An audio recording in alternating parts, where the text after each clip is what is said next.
बना हुआ एनडीए गठबंधन, जैसा मैंने बताया, जिसकी विचारधारा राष्ट्रवादी है। हम भारत को आगे लेकर जाना चाहते हैं। सन 2047 में भारत को विकसित राष्ट्र बनाना चाहते हैं।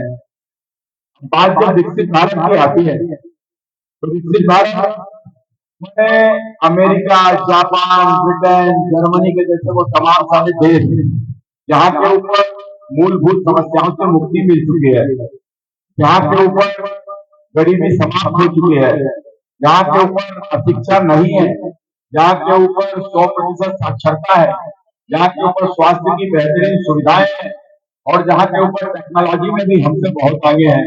एक ऐसा देश भारत भी हो, या प्रधानमंत्री नरेंद्र मोदी जी इस ओर तेजी से काम कर रहे हैं। और यही कारण है, आपने देखा होगा नरेंद्र मोदी के देश के प्रधानमंत्री बनने से पहले इस देश की अर्थव्यवस्था दुनिया में 11वें नंबर पर हुआ करती थी, लेकिन आज मोदी जी के 10 साल के इस कार्यकाल में आज दुनिया में भारत की अर्थव्यवस्था 5वें नंबर पर है।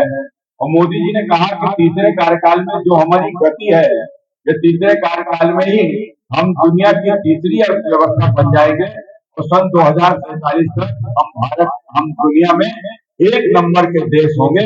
इस प्रकार की तेज गति की ओर भारत आगे बढ़ रहा है। दूसरी ओर ये कांग्रेस और समाजवादी पार्टी के नेतृत्व में बना हुआ भवंडिया गठबंधन, इसकी विचारधारा है स्वार्थवादी। माने परिवार का भला हो जाए और बाकी चाहे देश भर की चूल्हे में चला जाए, कोई फर्क नहीं पड़ता था, कोई फर्क नहीं पड़ता। और यही कारण है, आपने देखा होगा अभी 2-3 दिन पहले हमारे विधुना बॉर्डर पर भारत सरकार के एसएससी प्रधानमंत्री माननीय नरेंद्र मोदी जी आए थे।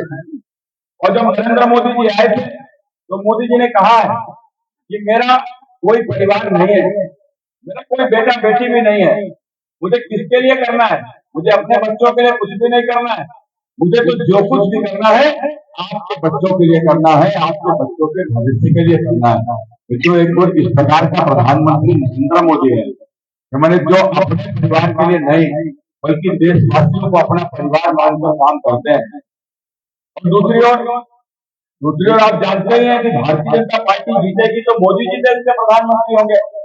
अगर कोई गलती हुई, कोई चूक हुई और उस चूक में यदि कहीं कांग्रेस से यदि बाजी मार ले गए तो प्रधानमंत्री कौन होगा?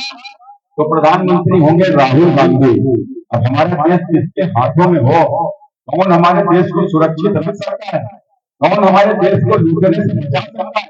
आपको ध्यान होगा नरेंद्र मोदी के देश के प्रधानमंत्री बनने के बाद में मोदी ने अपने पहले ही भाषण में कहा था कि सरकार वह है जो गरीबों के लिए सोचे, सरकार वह है जो गरीबों के लिए कुछ करे, यह सरकार गरीबों के लिए समर्पित सरकार है, ये शोषितों वंचितों की सरकार है। और आने वाले वर्षों में यह सरकार इस देश से गरीबी को समाप्त करने के लिए कार्य करेगी। मोदी जी ने एक चीज और कहा था, मोदी जी ने कहा था कि न तो मैं खाऊंगा और न ही मैं खाने दूंगा।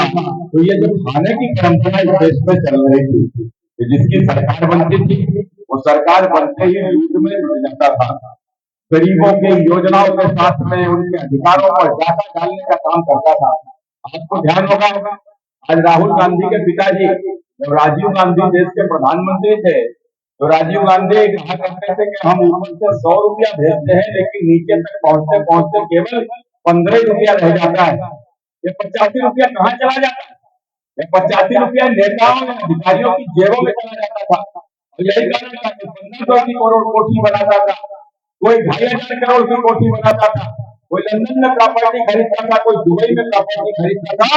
लेकिन मोदी जी के आने के बाद में मोदी जी की तो बात छोड़ो, मोदी जी के कोई मंत्री पर भी बेईमानी का आरोप नहीं लगा सकता। और यही कारण है कि आज मोदी के राज्य में मोदी का महल नहीं बना, कोठी नहीं बनी, न मोदी के परिवार के कोई मकान बने, यदि बने तो इस देश में 4 करोड़ गरीबों के पक्के मकान बने। 4 करोड़ गरीबों के पक्के मकान, 10 करोड़ से ज्यादा दरवाजे पर शौचालय, 12 करोड़ से अधिक घरों में उज्ज्वला योजना का गैस सिलेंडर, आधे से अधिक आबादी को आयुष्मान योजना के साथ 5 लाख रुपया सालाना इलाज की व्यवस्था, और विश्वभर में यदि खेत होगा तो 6,000 को सम्मान निधि हर 80 करोड़ लोगों को मुफ्त में राशन और सबका जीवन कोरोना जैसी महामारी से बचाने के लिए वैक्सीन लगाने का भी काम एक प्रधानमंत्री नरेंद्र मोदी ने किया है। अब मित्रों आप बताइए, जब देश में खजाना वही है, वही है, केवल प्रधानमंत्री का परिवर्तन है, तो देखो कितना सारा काम मित्रों 10 वर्षों में हो गया। और जो देश का खजाना लूट के जाता था लोगों की जेबों में, उसको रोककर आज कितने ही देश के करोड़ों करोड़ों गरीबों का उनका जीवन